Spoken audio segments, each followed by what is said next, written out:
এখানে অনেকগুলি বিষয় আসছে যে জনাব তারেক রহমান আসার পরে যে জনসমাগম হয়েছে এর প্রেক্ষিতে কোনো রাজনৈতিক হিসাব নিকাশের কোনো পরিবর্তন হলো কিনা। আসলে বাংলাদেশে 5ই আগস্টের পরিবর্তনের পরে যে পরিবর্তনগুলি আমরা সবাই আশা করেছিলাম, আমি কোনো রাজনৈতিক দলের পক্ষেও না বিপক্ষেও না, আমি জাস্ট একটা সাধারণ মানুষ, রাজনৈতিক সচেতন সাধারণ মানুষ বলবো। এবং আমি অনেকগুলি দৃষ্টিকোণ থেকে আমি বাংলাদেশের বর্তমান প্রেক্ষাপটটাকে বিচার করব। প্রথমে আমি বলে নিচ্ছি যে মিস্টার তারেক রহমান আসার সাথে সাথে যে ফিভারিশ, আমি বলবো যে ইটস দ্য ট্রেন্ড সৃষ্টি হয়েছে, যে এই trend is very temporary and it's not going to last for long. Mister Tarique Rahman is definitely a change person, কোনো মানে সন্দেহ নাই এতে। এবং ম্যাডাম যে বললেন যে he is already holding a very privilege position from where he is doing the politics and he has no competitor. এটাও একটা খুবই মানে বাস্তব এবং সত্য। The other thing is that BNP does not have anybody to challenge him, and BNP does not have any system to actually empower anybody else other than Mr. Tarek Rahman into that position. এবং আমি আজকে হাবিবুর রহমান ভাইকে, উনি অনেক শ্রদ্ধেয়, অনেক বড় নেতা। 90 সালে আমরা তখন চাকরিতে মাত্র ক্যাপ্টেন, আমি তখন ক্যাপ্টেন 90-তে, উনি যখন আন্দোলনে ওনারা জেনারেল এরশাদকে পতন ঘটালেন। এবং আমি 90-এর পরে আজকে 2025, ইটস 35 ইয়ার্স। আমি জানি যে হাবিবুর রহমান ভাইয়ের মতো একজন qualified politician, if he was in west, by now he would have probably served a term of a prime minister or president and then he retired. But unfortunately, Bangladesh does not have any way that no politician other than coming from the dynasty will claim that আমি এই জায়গায় পৌঁছাতে পারবো। So আমাদের যতক্ষণ পর্যন্ত এই faulty structure of this politics does not, it doesn't evade, it is not rectified, there will be no political leadership. What we will have is actually a sort of kind of পীর মুরিদের সম্পর্ক। এই পীর মুরিদ সম্পর্ক দিয়ে politics হয় না।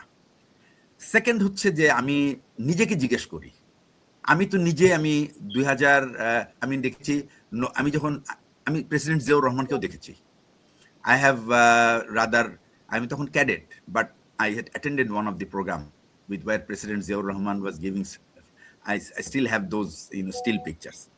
আর আমরা যারা প্রেসিডেন্ট জিয়াউর রহমানকে দেখেছি এবং তার যে প্রিন্সিপাল, আমি একটা ছোট্ট একটা উদাহরণ দিই আজকে। আমি প্রেসিডেন্ট জিয়াউর রহমানের যে দেশ এবং মাটির সাথে তার যে সম্পর্ক বা তার যে ডিজায়ার এবং urge for taking care of people, এটা আমি জাস্ট বুঝাচ্ছি। আমরা সবাই অনেকেই যারা বেসামরিক পরিমণ্ডলে আছেন তারা বলেন যে army is privilege and all this things. এবং অ্যাকচুয়ালি সরকারের পক্ষ থেকে যে কোনো সরকারি কর্মচারী, যে কোনো নাগরিক কিন্তু can apply for a plot if he doesn't have any house. তো আমাদের এরকম একটা সুযোগ ছিল। জিয়াউর রহমানের সময় তখন জিয়াউর রহমান কাছে কোনো প্লট ছিল না, উনি ছিলেন সেনাপ্রধান। তো ওনার কাছে ওনার ব্যাচমেট জেনারেল মোহাম্মদ চৌধুরী, উনি ছিলেন এই ডিওএইচএস প্লট বরাদ্দ করার সমিতির প্রধান। উনি একদিন উনি গদগদ হয়ে উনি ওনার ওই ডিওএইচএস টিমটা নিয়ে উনি প্রেসিডেন্টের সামনে গেলেন, মানে সেনাপ্রধানের সামনে। তখন উনি প্রেসিডেন্ট না, এই সেনাপ্রধান as well as chief marshal administrator গেলেন এবং গিয়ে বললেন যে স্যার, আমরা তো ডিওএইচএস এর প্লট এখন তো আর নাই, মহাখালীতে হবে, তো আমরা স্যার আপনার জন্য একটা কর্নার প্লট এরকম 10 কাঠা সাইজের করে রেডি করেছি।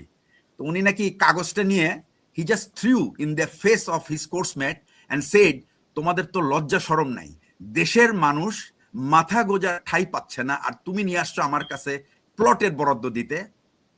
আমি যতদিন এই চেয়ারে আসি, আমি যেন ডিওএইচএস নিয়ে কোনো কথা আমার সামনে না আসে।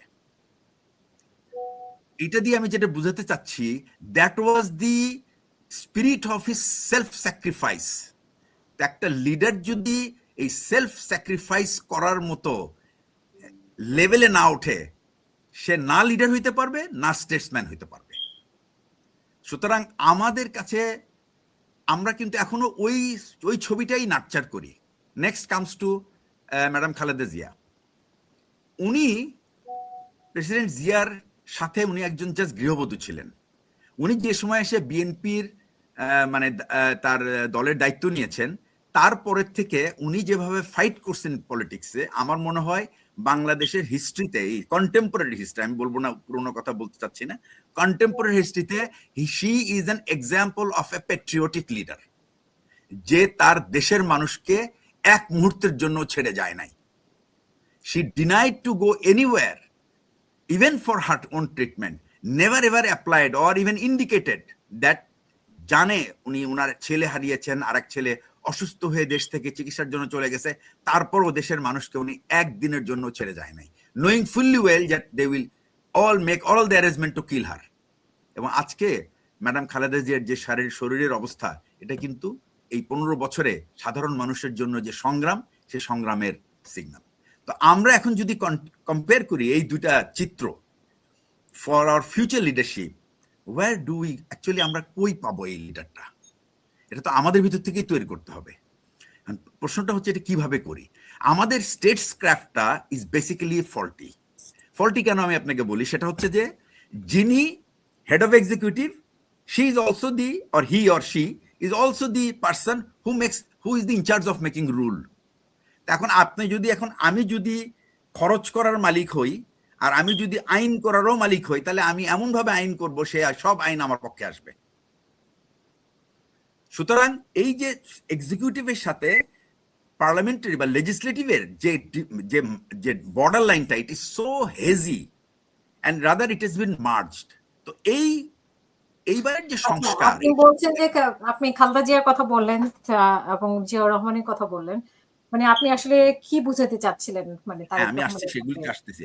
তারেক রহমানের কথা সেটা বলছি যে উনাকে এই জায়গায় যদি উনি অ্যাকচুয়ালি মানে স্টেটসম্যান, তার এখন চিন্তা করতে হবে is not the party only, he has to, যদি he wants to be the prime minister of this, or future prime minister of this country, he has to first conceive about the state itself, এবং উনি পার্টিটাকে বা party administration plus party, how the development and the country will take place, that has to be delegated to many different places.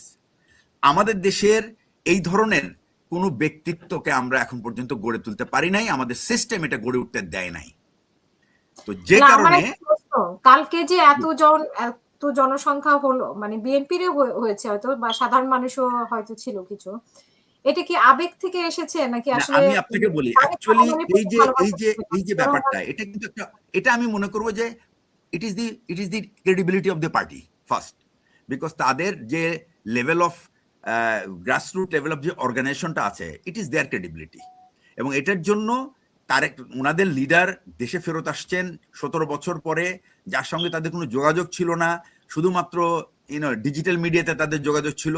এই expression of their emotion, it is very well understood, এবং presence is also like that. But the reality, এই যে উনি তো আসার পরে, এখন না উনি যত দিন যাবে তত কিন্তু he will face the challenge, there will be lot of challenge coming in front of হিম।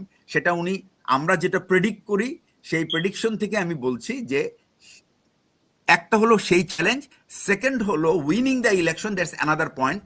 এবং আমি বলি যে politics of a party and winning strategy or election strategy are two different thing. এবং এখানে আমি প্রায়ই অনেককেই, যারা আমার থেকে জ্ঞানী গুণী ব্যক্তি আছেন, তারা বলতে থাকেন যে এদের ওয়াদা ঠিক নাই, এরা মোনাফেক, ইটসেট্রা ইটসেট্রা।